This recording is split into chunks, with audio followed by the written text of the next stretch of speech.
Well, since I took quite a bit of liberty to put a lot in the research course overview, I don't want to take a lot of time here. But what I do want to do is just give you an overview for this first week.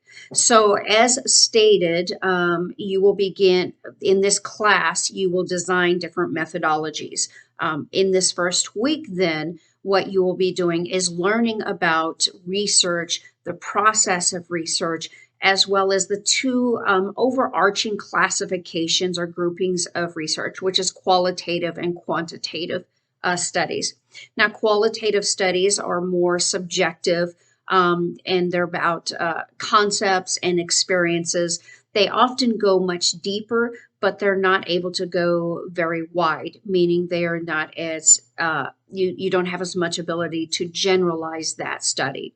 On the other hand, quantitative studies are about statistics and numbers. They can go much wider, but they don't usually go as deep.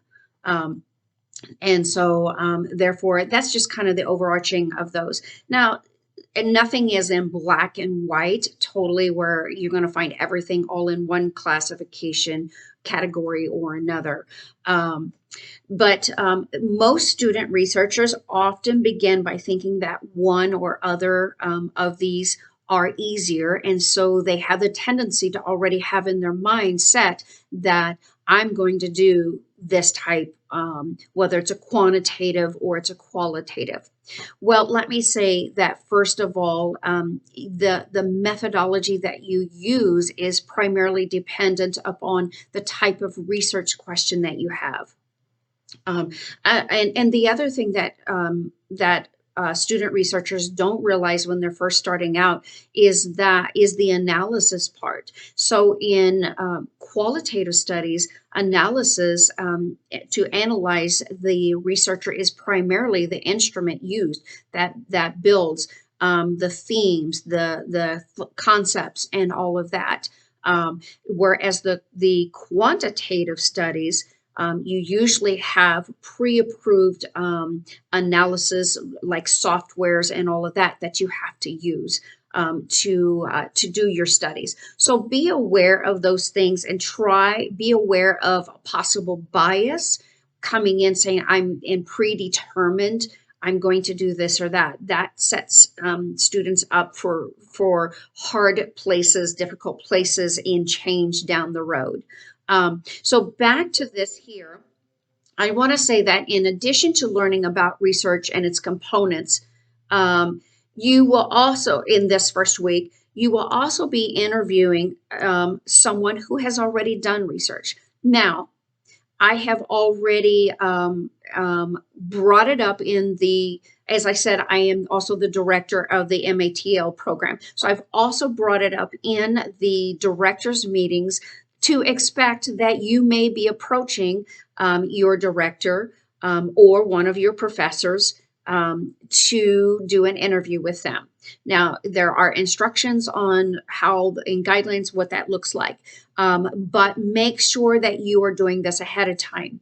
And if you are having issues with that, please communicate. It's not that you're not going to have to do it, but I will work with you if you cannot find someone or for whatever reason, say your director is unable. So just let me know that if there's an issue. But you will be doing that the very first week. You will also be finding a piece and analyzing a piece of literature. Now, let me encourage you that anytime you have to design anything, you have to research literature. I will encourage you to always look in the area of what you are interested in, your topic of interest. This will greatly aid you when you begin to do your own work and you have to do your own literature review. You will already be building a great amount of your literature here. Now, in a few weeks, you will start building an annotated bibliography for your topic. But every time, always try to focus on your on a topic of interest. It doesn't have to be the same exact same research question you come up and all of that while you're doing it in this class. But try to stay within the area of interest because that will help you.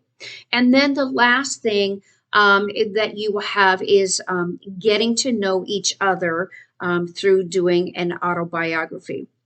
I cannot express to you how important it is to build community in these classes.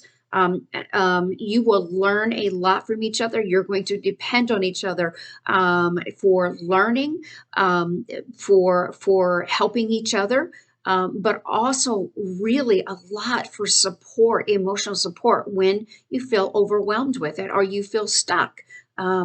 It's a great asset that you have to build community with each other. And many of us who build community in these places have long lasting relationships beyond this place here. In fact, oftentimes we have connections out in the professional world with each other where we're doing research, where we may be teaching, all different kinds of things.